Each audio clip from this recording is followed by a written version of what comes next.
अभ्यास 13 है। आज हम इस अभ्यास के प्रश्नों को हल करते हैं। पहला हमसे बोल रहा है निम्नांकित चित्रों को काटिए, प्रत्येक को दो भागों में इस प्रकार मोड़िए कि दोनों भाग सर्वांग हो जाएं। सर्वांग सम, सर्वांग मतलब सभी अंग समान हो जाएं। यानी जैसे त्रिभुज है, त्रिभुज में तीन भुजाएं तीन कोण होते तो सब कुछ बराबर हो जाए। यानी कि जब एक आकृति को हम दूसरी आकृति के ऊपर रखें तो वो एक दूसरे को पूर्णतया ढक ले। सर्वांग समता किसे कहते हैं? जब एक आकृति को दूसरी आकृति के ऊपर रखा जाए तो पहली आकृति दूसरी को पूरी तरह ढक ले तो हम उसे सर्वांग सम कहते हैं। अब जैसे में ये आकृति दिखाई गई है तो इसको हम 20 से यदि मोड़ दें, बिल्कुल बीचों बीच से इस तरह, या फिर हम इसको इस तरह मोड़ दें, इस तरह लंबाई के पट्टा मोड़ दें या चौड़ाई के पट्टा मोड़ बीचों बीच से, और उसको काट दें तो एक दूसरे को रखेंगे तो पूरी तरह से ढक लेंगे। इसी तरह ये वर्ग है, इसको बिल्कुल बीचों बीच से या तो इस तरह से मोड़ दें और काट लें, या फिर यहां से इस तरह मोड़ लें। त्रिभुज, इसको हम इस तरह से मोड़ना पड़ेगा, ये है यहां से, इसको मोड़ेंगे और काट देंगे तो एक दूसरे को पूरी तरह से ढक लेंगे।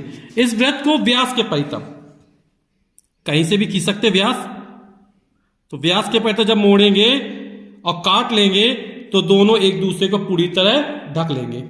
क्वेश्चन दूसरा बोला, नीचे बने चित्रों को यदि बिंदुवार रेखाओं पर दो भागों में मोड़ा जाए, बिंदु जहां से बने हुए यहां से मोड़ दिया जाए तो प्रत्येक के दोनों भाग सर्वांगसम हैं या नहीं। अपनी अभ्यास पुस्तिका प्रत्येक के समक्ष हाँ या नहीं में उत्तर लिखिए। अब जैसे ये है तो इसको जब मोड़ेंगे तो ये एक दूसरे को पूरी तरह ढक लेंगे। क्या करना है? यहां से इसको मोड़ देना है। जैसे ये कागज है हमारा, है ना, इस कागज को हमने क्या किया, बिल्कुल बीचों बीच से मोड़ देंगे तो ये जो होगी एक आकृति दूसरी आकृति को पूरी तरह से क्या कर रही है, ढक रही है ना। यानी इसको यहां से बीच से काट देंगे तो ये क्या करेगा, एक वाला पोर्शन दूसरे पोर्शन को पूरी तरह ढक लेगा। यानी ये हमारी कैसे हो गए, सर्वांगसम हो गए। तो इसी तरह ये बिल्कुल बीचों बीच से मोड़ा जा रहा है तो ये सर्वांग आकृति हमारी है, तो हमने हाल ही दिया। अब इसको हम नहीं है, इसको तब क्या होगा कि जब इसको हमने बीच से मोड़ेंगे तो ये यहां पर आएगा, इस तरह आएगा कुछ हमारा, तो इतना पोर्शन हमारा बाहर निकला रहेगा, ये वाला पोर्शन, यानी ये हमारी सर्वांग आकृति नहीं। अब इसको हम मोड़ेंगे बीचों बीच से तो इसका जब पोर्शन यहां पर जाएगा तो पूरी तरह से ढक लेगा बीचों बीच। ये दोनों बिल्कुल भाग कैसे, सर्वांगसम, ये लंबा इसके बराबर, ये लंबा इसके बराबर, ये बीच में उभयनिष्ठ है, तो ये हमारा सर्वांगसम आकृति है। कैसी आकृति है? सर्वांगसम आकृति है। हाँ में उत्तर आएगा। इसको बिल्कुल बीचों बीच से मोड़ा जा रहा, ये हमारा वृत्त है, और इसको व्यास के परितम जब मोड़ा जाएगा तो ये दोनों कैसे सर्वांगसम हो जाएंगे, यानी हाँ हो जाएगा। और इसको जब मोड़ेंगे तो कुछ पोर्शन यहां तक आएगा और ये वाला पोर्शन निकला रहेगा, यानी पूरी तरह से नहीं ढक पाएंगे, तो ये नहीं है। इसी तरह इसको विकर्ण के परितम मोड़ा जाना है तो ये भी दोनों पोर्शन एक दूसरे को पूरी तरह ढक लेंगे तो ये भी सर्वांगसम आकृति हाँ में आएगा। और इसको जब मोड़ेंगे तो ये वहां का कुछ पोर्शन निकला रहेगा इस तरफ। जब पलटेंगे आप लोग देख सकते इस तरह कागज बनाना और इसको मोड़ के देखना तो देखेंगे इतना भाग बाहर निकला रहेगा, यानी ये हमारी सर्वांगसम आकृति नहीं बन पाएगी इस बिंदु से परितम जहां से मोड़ा जाएगा। निम्नलिखित त्रिभुजों को उनके कोणों के आधार पर वर्गीकृत कीजिए। आप मेरे एक वीडियो देख सकते हैं जिसकी लिंक डिस्क्रिप्शन बॉक्स में दी जा रही है, तो वहां पर आप देख पाएंगे कि कोणों के आधार पर त्रिभुज कितने प्रकार के होते हैं, भुजाओं के आधार पर त्रिभुज कितने प्रकार के होते हैं और उनकी परिभाषाएं दी गई हैं, और त्रिभुज बनते कैसे यही बताया गया है। चांदे की सहायता से त्रिभुज नापेंगे कैसे वो भी बताया गया है। तो यहां पर हमारा तीसरा प्रश्न बोल रहा है कि त्रिभुजों को उनके कोणों के आधार पर वर्गीकृत करना है। तो ऐसा त्रिभुज जिसका कोई एक कोण अधिक कोण हो, अधिक कोण मतलब जिसकी अंशी माप 90 अंश से ज्यादा हो, तो ये 120 अंश का कोण 90 अंश से ज्यादा है तो ये हमारा अधिक कोण है। और किसी त्रिभुज में यदि कोई एक कोण अधिक कोण हो जाए तो ऐसे त्रिभुज को हम अधिक कोण त्रिभुज कहते हैं। तो इस त्रिभुज का नाम हो जाएगा अधिक कोण त्रिभुज। अब इसके हम जो तीनों कोण देखें 30 अंश से 70 अंश से 80 अंश 90 अंश से कम है, तो जब त्रिभुज के तीनों कोण तीनों अंतःकोण 90 अंश से कम हो तो ऐसे त्रिभुज को हम न्यून कोण त्रिभुज कहते हैं। कौन सा त्रिभुज कहते हैं? न्यून कोण त्रिभुज। और ऐसा त्रिभुज जिसका कोई एक कोण समकोण, यहां पे एक कोण समकोण 90 अंश का है, वह कोण जिसकी अंशी माप 90 अंश हो उसे समकोण कहते हैं। तो ये जो त्रिभुज बना हमारा, ऐसे त्रिभुज को हम समकोण त्रिभुज कहते हैं। निम्नलिखित त्रिभुजों को उनकी भुजाओं के आधार पर वर्गीकृत कीजिए।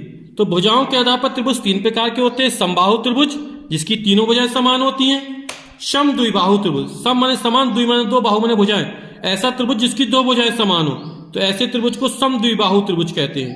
और तीसरा होता है विषम बाहु त्रिभुज, ऐसा त्रिभुज जिसकी तीनों भुजाएं अलग अलग हो, असमान लंबाई की हो।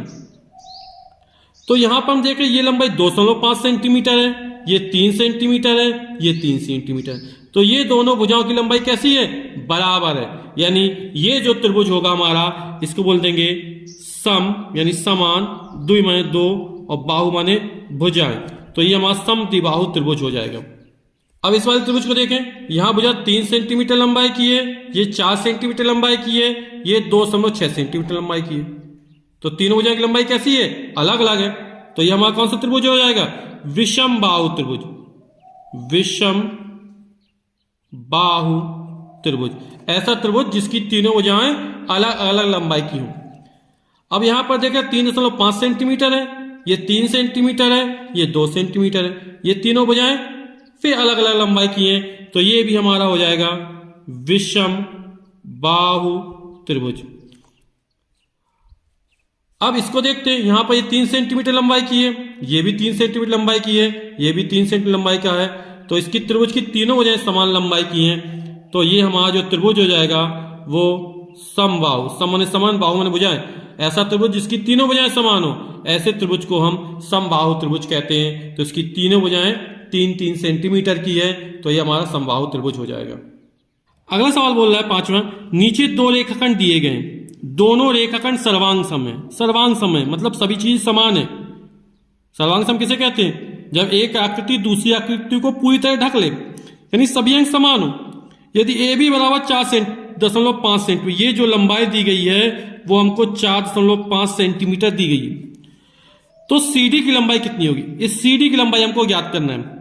तो सर्वांग सम है, तो जो AB की लंबाई होगी वही CD की लंबाई हो जाएगी।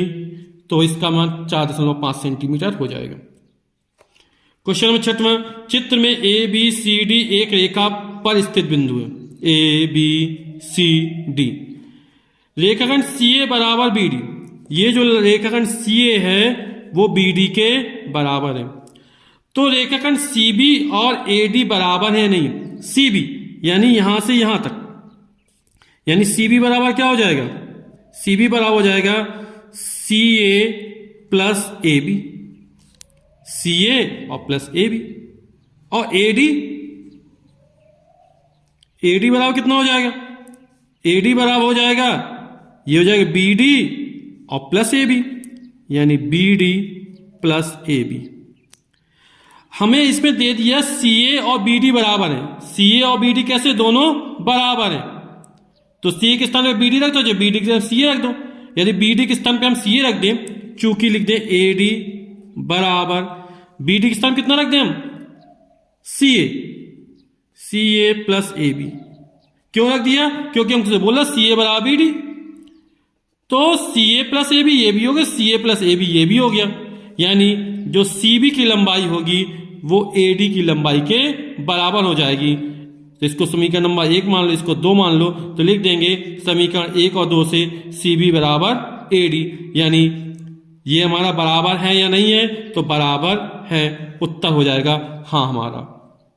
क्योंकि जो AB पोर्शन है वो हमारा CB में भी शामिल है और AD में भी शामिल, दोनों में कॉमन रूप से शामिल हो रहा है, इसीलिए CB की लंबाई हमारी AD के बराबर है। उत्तर हमारा हाँ में है। क्वेश्चन नंबर 7वां कह रहा है, नीचे बने चित्र में कोण AOB बराबर कोण COD। AOB यानी ये वाला कोण, और COD यानी ये वाला कोण। हमसे बोल रहा है कोण AOB बराबर कोण COD, ये हमको दिया गया है। और सिद्ध करना है कोण AOC, AOC ये पूरा कोण किसके बराबर है?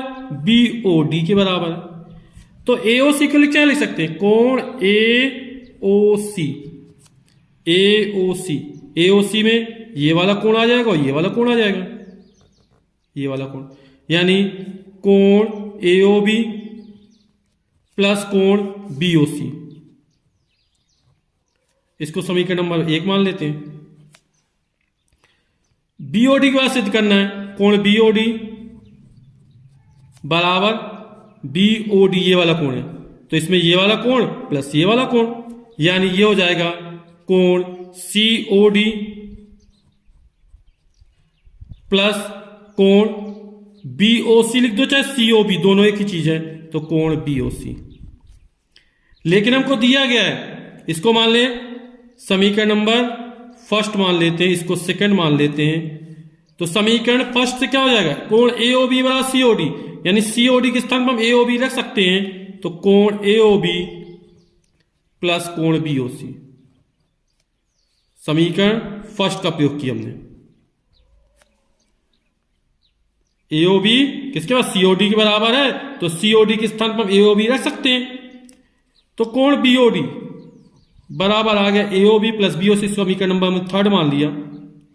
तो हम देखेंगे कि कोण AOB प्लस कोण BOC, कोण AOB प्लस कोण BOC, राइट हैंड साइड बराबर है तो लेफ्ट हैंड साइड बराबर हो जाएगी, तो कोण AOC बराबर कोण BOD निकल आएगा, यानी ये हमारा क्या हो जाएगा?